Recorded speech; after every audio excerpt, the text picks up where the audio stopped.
লোকটি আমাকে জুলুম করেছে, আমি অমুক দ্বারা নির্যাতিত হয়েছি, নিষ্পেষিত হয়েছি।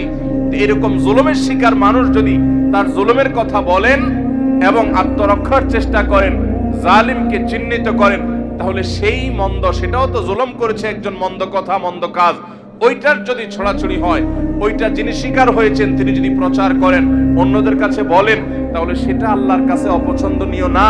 কারণ সে বেচারা তো নির্যাতিত, সে তো জুলুমের শিকার, সে জুলুম সহ্য কত করবে। যদি সে জালিমকে উপযুক্ত বিচারের মুখোমুখি করবার জন্য সোচ্চার হয়, তাহলে সেটা আল্লাহর কাছে অপছন্দনীয় না। আর এছাড়া যত মন্দ কথা আছে, খারাপ কথা আছে, কিছু একটা পেলেই হলো, বিশেষ করে মানুষের যখন ব্যক্তিগত কোনো দোষ ত্রুটি পাওয়া যায়, আমরা সেটাকে প্রচার করতে খুব মজা পাই, ঠিক না ঠিক? নবী করিম সাল্লাল্লাহু আলাইহি সাল্লাম বলেছেন, তোমার কোন মুসলিম ভাই এমন কোন একটা ভেজালে, বিপদে, ঝামেলাতে পড়েছে যে তার ভুলের কারণে হয়তো মান-ইজ্জত যায় এমন একটা জায়গায় বেচারা পড়েছে, চিপায় পড়ে গেছে।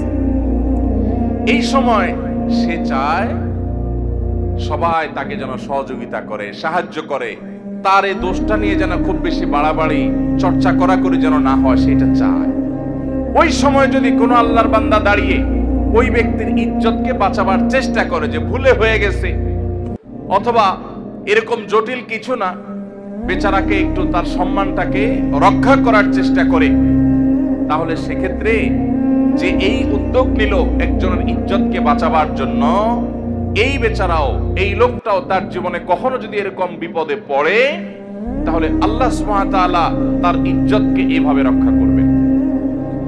নবী করিম সাল্লাল্লাহু আলাইহি সাল্লাম বলেছেন, মান সাতারা মুসলিমা সাতারাল্লাহু লাহু ইয়াওমাল কিয়ামাহ।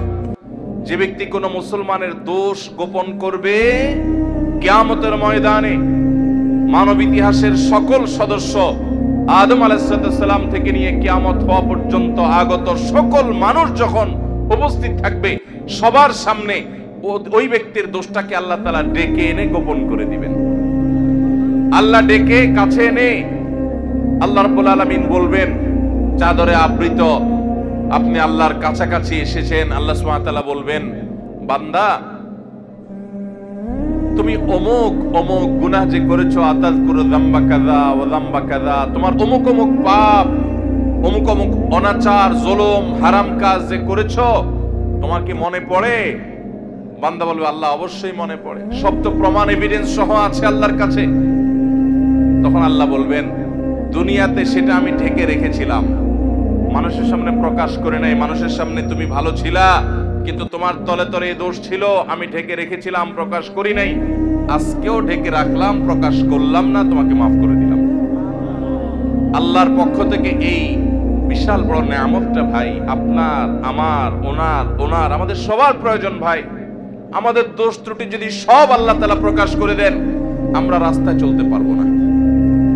কি বলেন? রাস্তায় চলার উপায় থাকবে? আপনার ছেলে মেয়ের সামনে, আপনার ভাই বোনের সামনে, আপনার মা বাবার সামনে, আপনার বন্ধু বান্ধবের সামনে, আপনার সকল দোষ ত্রুটি, নারী ভুঁড়ি সব যদি আল্লাহ তাআলা প্রকাশ করে দেন, এক মুহূর্ত পৃথিবীতে টিকা সম্ভব হবে? তাহলে কিয়ামতের ময়দানে আল্লাহ যদি আমাদের দোষ গোপন না করে প্রতিটা দোষ যদি প্রকাশ করেন, এর চাইতে বড় শাস্তি, এর চাইতে বড় আযাব আর কি হতে পারে?